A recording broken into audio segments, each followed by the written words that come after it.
With the immigration issue or the illegal immigration issue being such a hot button topic in the country right now, currently Ron DeSantis and Donald Trump are battling it out to prove to the people who will take the hardest stance on illegal immigration.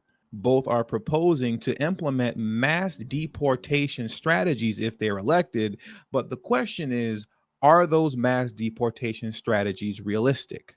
Currently, to date, Barack Obama is the king of mass deportation, with him deporting up to 432,000 illegal immigrants. I believe it was back in 2013. So, with that, Obama, a Democrat, set the bar on how many illegal immigrants you can deport in a year. And by the sounds of Ron DeSantis and Donald Trump, they're looking to outdo the king of deporting illegal immigrants, Barack Obama. Once again, I have to repeat that again. Ron DeSantis and Donald Trump, Republicans, are looking to outdo the king of deportations, Barack Obama, a Democrat. As a presidential candidate, Governor Ron DeSantis of Florida has said he would authorize the use of deadly force against people crossing the border, seek to end the practice of birthright citizenship, and send the military to strike against drug cartels inside Mexico, a key ally of the United States, even without the permission of its government. I'll tell you right now, Ron DeSantis is a liar. He's not going to do any of that. But let's keep going. Now, Mr. DeSantis, who often tries to stoke outrage with his border policies, has unveiled another extreme position: deporting all undocumented migrants who crossed the border during the Biden administration.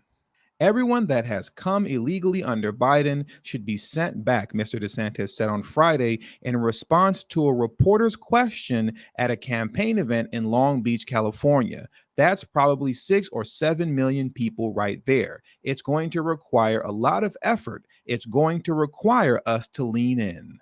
Though Mr. DeSantis greatly overestimated the number of people who have entered the country illegally since Mr. Biden took office, such mass deportations would require enormous investment in the nation's immigration enforcement system. Conducting so many deportations would require Mr. DeSantis to hire more immigration and customs enforcement officers, authorize widespread raids into immigrant communities, significantly expand immigration detention space to meet the national standard, and subsequently grow the fleet of airplanes used for deportations. Billions more dollars would need to be spent on bolstering immigration courts to adjudicate cases within months instead of years. Now, that's a whole lot of work. But if you ask me, from what I just read, that also sounds like a whole lot of job creation.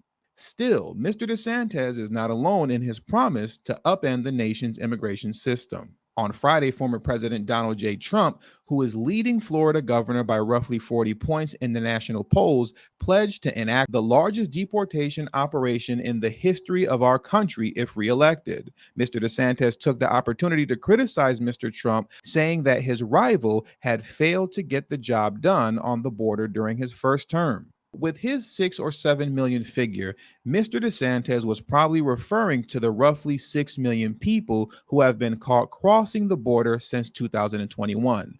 Of those 6 million, at least 1.6 million have been allowed to stay in the country temporarily and face charges in immigration courts. Officials estimated about 1.5 million others have entered the country illegally without being detained. So that approximately makes about, 3.1 million illegal immigrants in the United States who are on the chopping block to be deported. The government estimates about 11 million undocumented people live in the country overall. Ladies and gentlemen, that number is a lie. They have been saying 11 million undocumented people live in the country for the last decade now. What you all have to do, and I will leave the link to this study in the description box below, but go and read this study from Yale University, which breaks down the fact that we do not have 11 million so-called undocumented migrants in the country.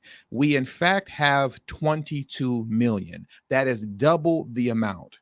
I strongly suggest you all read this study for yourself. And once again, I will leave the link to this study in the description box below and also pin in the comment section below. But now let's get back into the New York Times article. The time it would take to remove millions of people is substantial. In the past, the greatest number of deportations has been around 400,000 a year. The year with the highest number in recent history is 2013, during the Obama administration, when there were more than 432,000. Once again, Barack Obama is the undisputed champion of deportations. During the Trump administration, the year that saw the most deportations was 2019, with more than 359,000. Now let's get into some of those who oppose DeSantis and what he has to say concerning mass deportation. DeSantis' statement demonstrates his utter lack of any understanding of immigration enforcement operations, Mr. Chen said.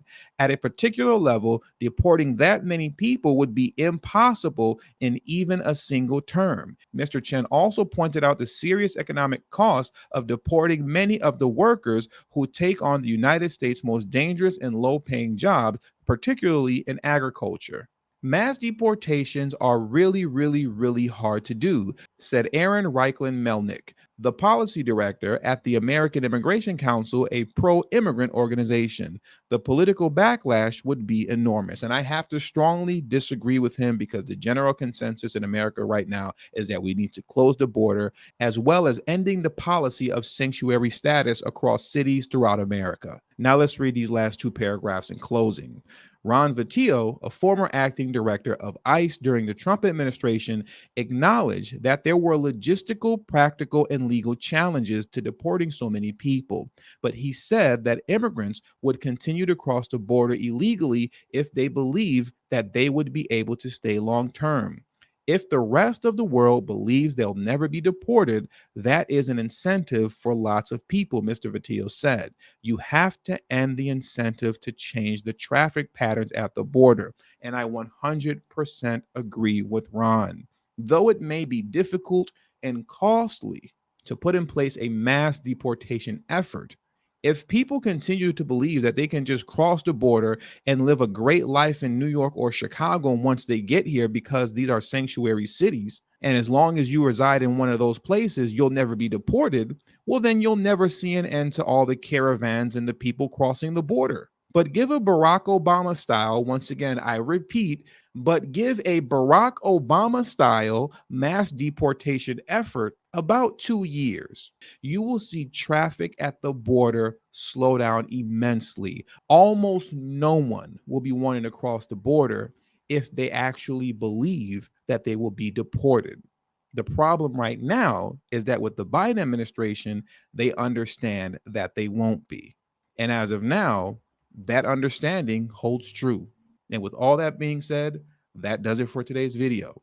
So please make sure you hit the subscribe button, as well as the bell notification next to the subscribe button, so you can be notified whenever I release a new video. All social media links will be pinned in the comment section below. I also have a Telegram group now, so if you have Telegram, make sure to hit the link in the description box below, as well as pinned in the comment section, to join my Telegram group. And also, please make sure you text tdhiphop to number 33222.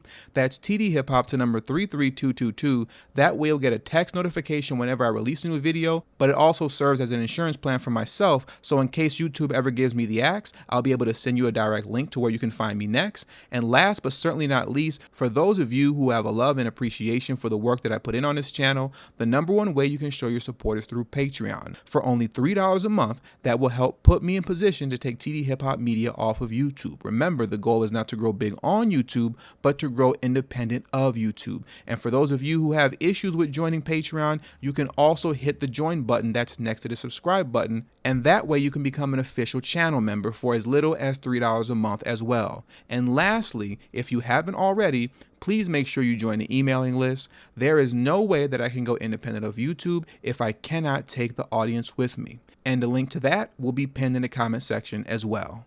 Thank you for your time, and until the next video, peace.